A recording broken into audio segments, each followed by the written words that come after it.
I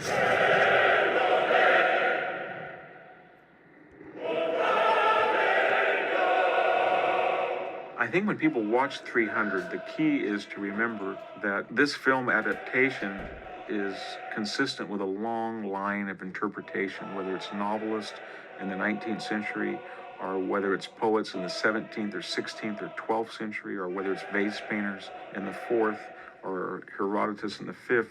Each person is trying to convey this wonderful event, a story of a few men that were willing to risk all for a larger Western concept of freedom and liberty. To sacred Sparta, a king, our king, Leonidas! Ho, ho, ho! The storyteller knows how to not ruin a good story with the truth necessarily. He knows how to exaggerate a moment for dramatic purposes. And because you have these young Spartans listening, you basically have the excuse of it's their version of the Battle of Thermopylae that you're seeing. Certainly that story was told thousands of times before it was ever written down. Herodotus wrote it down way after the fact. It wasn't like he was there watching, with a pen going, oh, geez, taking notes. Here's what Herodotus said happened. And then here's Frank Miller's adaptation in modern context. And then here's the movie of Frank Miller's novel, derived from Herodotus, derived from Thermopylae. This is the Filter of Frank movie. Here's history, go through Frank, this is what you got.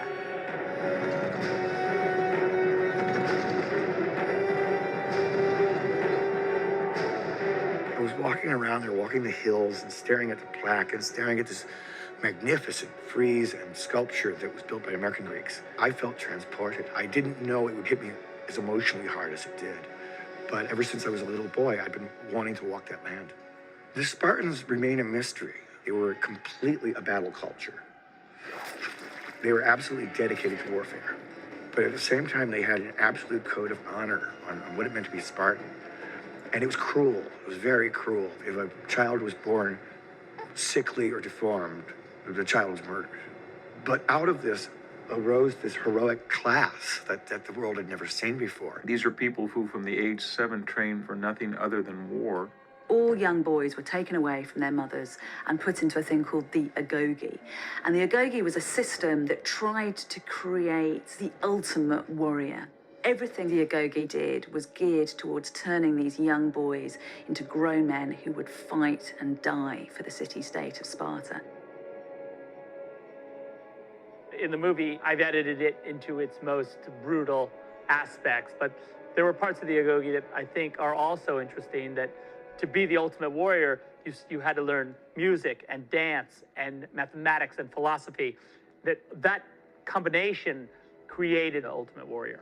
When they were in the agoge, they were taught to think, to be very witty and sharp. They used to have to sit with their tutors and have these kind of raps, to see who could be funnier. And actually, they took those skills with them when they went into war. They used to walk into war singing and dancing. And the other warriors in the ancient world thought this was completely crazy. In that process of training, all this myth-making surrounded the nature of the ordeal, that they were taught how to go out on their own barefooted, live off the land, steal their food.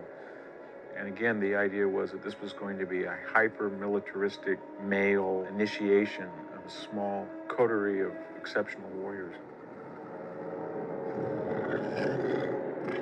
I came up with the story of the wolf as an allegory for the Hot Gates themselves.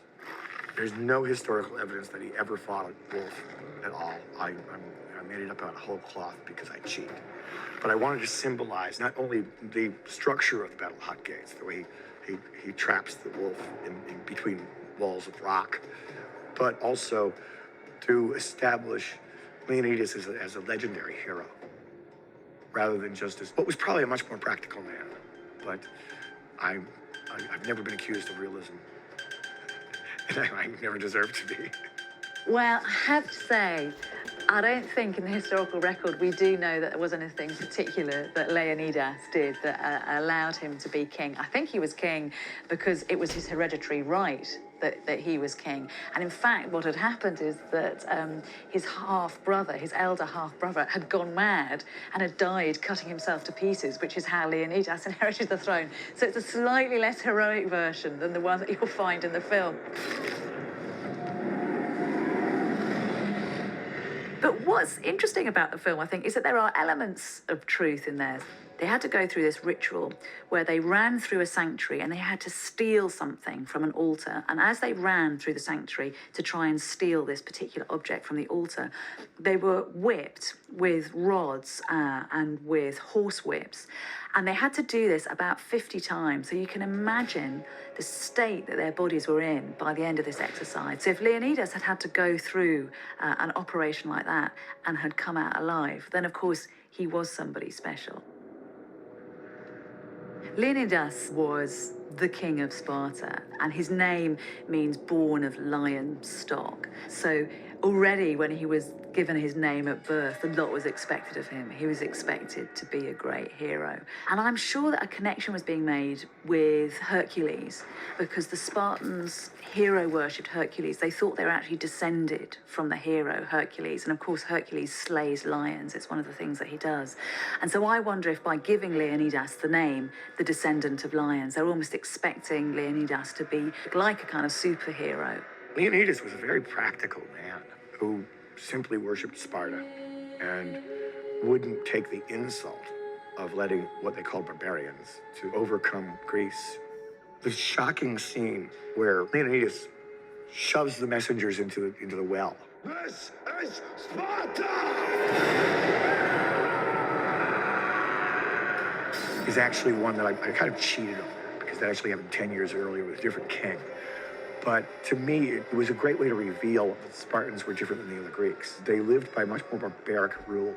It was blasphemy to kill a messenger. And to kill 30 of them was beyond blasphemy. But those were the Spartans. I think what you've got to remember about the ancient world 2,500 years ago is that there was not a country called Greece with a capital, Athens, which is what we've got in our heads. There were these very distinct, very idiosyncratic city-states, lots of them, groups of people who really hated one another. So the Spartans really hated the Athenians, for instance. And at this time, 2,500 years ago, the really big deal are the Persians, this great big Persian empire that sits in the Eastern Mediterranean and glares out across at Greece. Xerxes is Leonidas's nemesis, is Leonidas's fate. Xerxes was the emperor, the ruler of the Persian Empire. And at this time, the Persian Empire occupied most of the known world. So it occupied the whole of the Middle East, parts of Pakistan and India.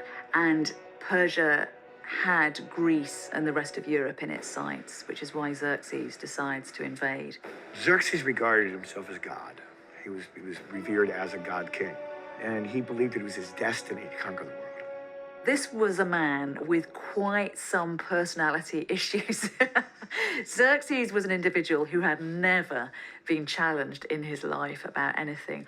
So when he and his father decide that they're going to invade Greece, that they're going to take over the rest of the world, then nobody puts their hands up and says, we don't think this is such a good idea. To our king! There's nothing that can stop us now! What you have in Sparta are two kings, and the kings are advised by 5 ephors. And these ephors generally are old men, and they tell the kings what it is that they think they should be doing for the good of the Spartan state. But the ephors were incredibly important to the Spartans, and I think it's interesting what Frank Miller's done with them in his comic book, because he's kind of got their essence. Everybody was always trying to work out what the ephors wanted the Spartans to do. They're always trying to second guess them. So the fact that in the comic book you've got these ephors as these kind of gnarled old guys who hold the future of the city-state in their twisted hand is a very good evocation of them. Sparta wages no war at the time of the Carneia. There's a question here, and that is, to what degree the Greeks themselves predicate their war-making on superstition or logic? And I think in the movie, there's a little bit of that tension that you have some ephors who represent a pre-logical or a pre-reasoned past. Well, the ancient Greeks were all very, very religious, but the Spartans were double religious. The Spartans were incredibly superstitious, and the Spartan army would only move when a certain spirit called the Oracle told them they should go and fight. And the Oracle was a real person. She was a woman, and she lived in a temple, in Apollo's temple, in this place called Delphi, up in the north of Greece. And she was a very old woman, but she used to dress in virgins' clothes. And she'd sit over this fire, and on the fire would be sprinkled seeds of henbane or laurel, which are really hallucinogenic. I mean, this is not something you should try at home, because if you burn them, you get really quite a high. So the Oracle would sit over sniffing up this hallucinogenic smoke, and then she'd babble out stuff. And this is what the Spartans believed were messages from the spirit world. Honor the carnea.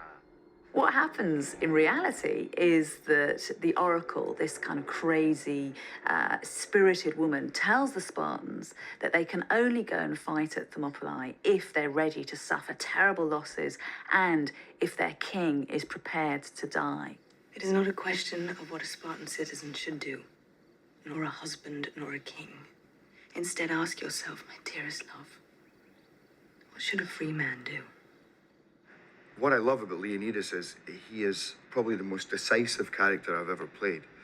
But in his moment of indecision, he needs backup. He needs a second opinion. He needs assurance. He looks both times to his wife. Gorgo was, by all accounts, brilliant. And she and Leonidas had what I suspect was more a partnership than a marriage.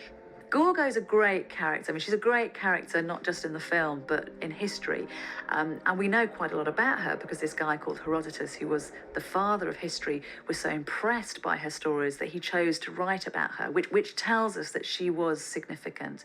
Spartan women were special anyway. They were always supposed to be incredibly beautiful. Homer tells us that Sparta was Sparta Calligeneika, the land of beautiful women. And Spartan women were beautiful because they were physically fit, because they were allowed to exercise, and also because they had a real sense of themselves. I mean, unusually in the ancient world, Spartan women were not repressed. They were considered incredibly potent.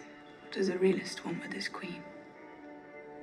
What's certainly true is that Spartan women were really sexualized. They weren't afraid of using their sexuality as a weapon. Women, for instance, could choose who they slept with, which is really, really unusual in ancient society. And it was often said of Spartan women that they would do this in a political context, that they would sleep with men who they wanted to find out kind of political secrets from. So I think this is probably where the idea of Gorgo as using her sex for political purposes and to serve the state comes from. We don't know to what degree a Spartan woman could prance into the assembly hall and announce to male voters who were, remember, the only citizens were male, that she was going to do this and this and that. But the idea of emancipated, strong women taking a part in politics is very Greek.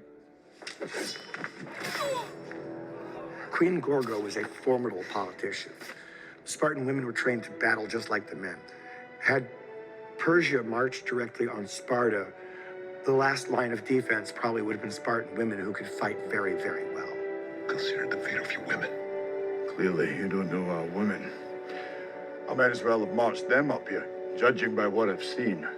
When Spartan men went off to fight, it's absolutely certain that they could do so really confidently because they knew that their women were back at home, keeping the city-state going and supporting them as warriors, because this is what Spartan women had been brought up to do, and they were taught to want their sons to die for the state. This wasn't a problem. So you find that when Spartan warriors are killed, the women don't mourn as they do everywhere else in the Greek world.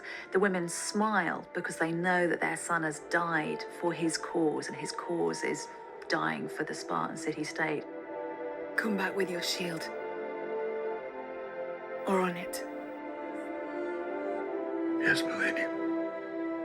The fact that Gorgo says to Leonidas in the film, come back with your shield or on it, is absolutely appropriate because we know that this is what a Spartan woman said to her warrior husband in real historical terms. We also know that Leonidas said to Gorgo as he was leaving, marry a good man and have good children, because he knew he was never going to come back. A lot of the dialogue that's in this film is derived, for the most part, from Herodotus. When you hear warnings about the multitude of Persian arrows that will darken the sun, Our arrows will blot out the sun.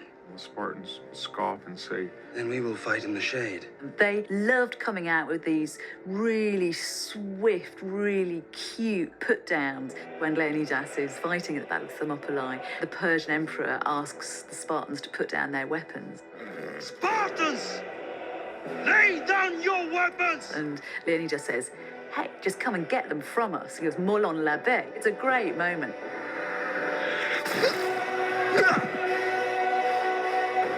Persians, come and get them. all of these things not only are in the film to appeal to a modern audience, but they're in the histories of Herodotus to appeal to an ancient reader, because we have that human appreciation for courage and the underdog that transcends time and space. Thermopylae in Greek means the hot gate, and it's a pass in northern Greece. And what's unusual about it is it's only a few hundred yards and then abruptly cascades off into a cliff and in the sea. What that meant is throughout antiquity, a small number of soldiers could block that pass and force an invader from the north to either make an enormous detour of 200 or 300 or 400 miles, or they'd have to blast their way through a very narrow bottleneck. If you imagine yourself on a great battlefield, then essentially you'd have two forces in the rectangular, shield and spear, each man covering a third of the one next to him. Picture a train wreck, because that's what the battle was like. What was really, really important to them was to defend the man on their left with this shield, so that they moved together en masse. I mean, it was described by contemporary authors as being like some hideous monster that moved as one. In the phalanx, everybody's visibly apparent to everybody else. You can see there's a man on your right, there's a man in front of you, there's a man behind you, you're pushing, you're sweating, you're grunting. And actually, you can imagine that's an incredibly effective way to fight, because it's very, very, very difficult to penetrate and very, very difficult to break through that rank. So even though there were tiny numbers of Spartans, they managed to hold their own by sticking in this phalanx, by fighting as one rather than fighting as individuals. It was hideous. They ripped each other to pieces. I believe that in fiction, in cartooning, and in cinema, there's a long and worthy history of stylized violence, where you get across the idea of it rather than the actual reality. There was no way to tell the story of 300 without it being amazingly brutal. On vase paintings, they showed individual warriors stabbing and slicing, even though we know that that didn't take place nearly as much as mass pushing and stabbing. And in the 300, there's something like that, where the soldiers fight not always in a phalanx, and they fight individually, and some of their weaponry, the swords, look like they're almost out of a Greek vase painting. They're highly ornate, and of course the soldiers don't have armor on, at least to the full extent. And it's another way of trying to convey courage, individual skill, physical excellence. Xerxes surrounded himself with this elite force called the Immortals. And they were known as the Immortals in the Greek world because the Greeks couldn't get their heads around the fact that every time one of them died, another one seemed to pop up in its place. And they actually didn't know whether there was something supernatural or spiritual going on here, or whether there was just such an amazing reserve. The Persian Immortals were called immortal because they never got bigger or smaller. There was always somebody to make up roughly a force of 10,000. But they're the shock troops. The Greeks were very suspicious of the Immortals, very troubled by them. Even the Spartans were anxious when they knew that the Immortals were hitting the field. I think that's why it's brilliant in the film that the Immortals have been represented as these kind of strange demonic figures, because in the heads of the Greeks who were fighting that day, that is how they would have seemed to them.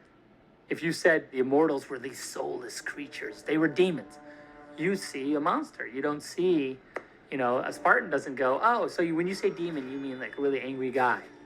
When the Persian Immortals meet the best of the Greek hoplites, that is the Spartan 300, the royal guard and their king, what's going to happen? And you think there's going to be some suspense, but there's no suspense because it turns out that a Spartan hoplite is far superior, even given his reduced numbers. I think as a classicist and ancient historian, when we look at modern adaptations of what we think happened, or at least the sanctity of ancient texts say what happens, and we want to be purist, we would like every single thing in Herodotus to be there. And there's not in Herodotus a rhinoceros, and there would not be a rhinoceros. But as critics, we're also supposed to be critics of literature, then we're trying to say to ourselves, why wouldn't a rhinoceros be there? It represents savagery, ferocity, something foreign, evil, incomprehensible. And so the filmmaker decides to use these conventions in the way he feels fit. We don't actually know that much about Ephialtes in real historical terms. We know that he was a local, and we know that he was somebody who went over to the Persians. But he quickly became demonized by history, so it's no surprise in a way that he ends up in the film as this kind of embittered hunchback. Ephialtes was generally known just to be a shepherd. I turned him into a hunchback because I wanted to stress just how rough the Spartans were and how he shouldn't have survived, I mean, by Spartan law. His parents got him away into the mountains, but he always wanted to be a Spartan. I wanted him to be a pathetic figure, and often in cartooning, you make someone's physicality a metaphor for their interior reality. That's something that the screenwriters and writers have tried to draw out of Herodotus. In Herodotus, we really don't get that degree of information. We're just told that Ephialtes was a traitor and was given financial rewards by the Persians for showing him the route around the back of the pass. And of course, this is where the trouble really begins, because it means that the Persians can go up along the path and get round behind the back of Leonidas and his troops, which is a big problem. Why do they do that? They all have to have personal motivations, or they want to become enriched, because no Greek in his right mind would give up freedom for autocracy. In fact, that was something that happened a lot of the time. You know, the Greeks were half in love with the Persians. These were the big boys. These are the boys with the money and the big troops. And half of the Greeks thought it was a very good idea to kind of lay down and go over and be taken over by the Persian Empire. So the fact that Ephialtes represents this kind of Judas figure, the Greek who was a traitor, the Greek who Medized is how they talked about it in the ancient world, a Greek who went over to the Persians, was very, very significant. May you live forever.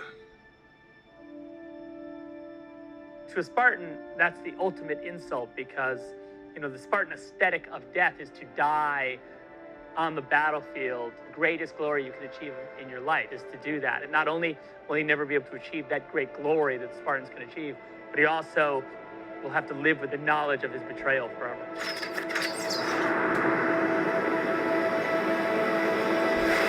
What's really incredible about the Battle of Thermopylae is actually that the Spartans lose. I mean, this is a defeat for the Greeks, but very quickly it goes down in popular legend as a victory, as a moral victory. Herodotus describes Thermopylae as a catastrophe, but Herodotus had a very Athenian point of view. And I believe that we wouldn't have had a Plataea or a Salamis without Thermopylae. By humiliating the Persians to the point where Xerxes had Leonidas beheaded and put his head on a stake, and the Persians skulked by, still scared of him. It rallied the Greeks. It made them realize where they were. And it is no coincidence that a year later, at the Battle of Plataea, the Greeks win, because they've been buoyed up by this notion that the Greeks are capable of anything. This became the most important event in Greek history. So Thermopylae became a legend almost before it became history.